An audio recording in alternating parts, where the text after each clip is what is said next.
This isn't exactly the video I want to be making on Sunday, my poor wife, Mother's Day, but we had one of our car rentals be returned this morning, and I woke up to a message, and the message said, "Hey mate, just letting you know I hit a kangaroo on the highway.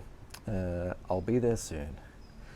And so now we're going to assess the damage and have a look at what happens now in a Turo car rental when someone damages the car. So he's had a kangaroo go straight under and straight out the back.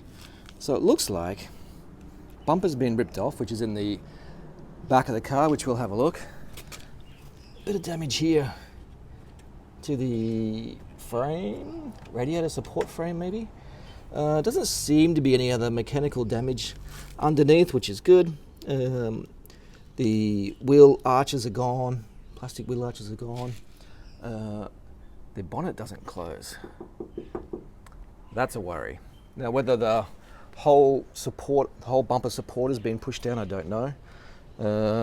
This light bracket, the bracket inside here has been broken. Actually, let's open up and have a look.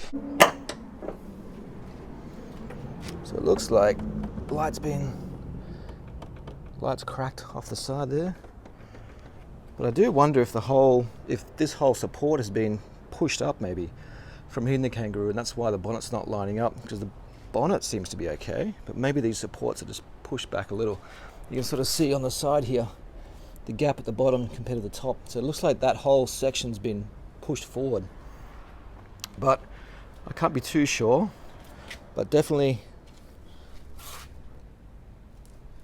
this side's being pushed in. Looks like that whole front, looks like this is where the damage must have been, in that whole section here. And it's pushed that whole area through. So that seems to be the only damage for the front. If we move towards the back now, the whole bumper looks like it came straight through the back here. Light's gone. This whole section got ripped off, I believe. Ooh, nasty hit there. Or a crease.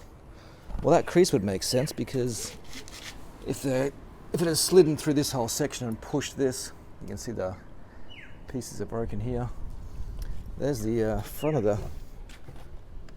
the car. Took a decent whack, and this clip here is broken as well, and sort of ripped the whole bumper off, I would imagine. So here we are back to another insurance claim. So I've lodged the claim with Turo through their insurance company. So when you have a vehicle on Turo, you have your own insurance, which is covered for when the car isn't being rented, and then you have Turo insurance for when the car is being used on the Turo platform. So you don't actually need coverage for when it's being rented, because it's covered for by Turo for incidents like this. Now, depending on the plan you choose, you can choose a 65% or 70%. Well, that beard's a bit wild this morning. Or a 90%. Now, when the 90% plan, you get 90% of the income, but your excess then goes to $1,200, and then you have no payments for downtime of the car. This car could be off the road for 2 months or 3 months, depending on repair times, who knows. And in that time, I'll get no income for that. Luckily for me, I don't rely on that income. And it's not my main car. But if this was your main car and you're renting it out and someone did this, you'd be up the creek without a paddle, you would say.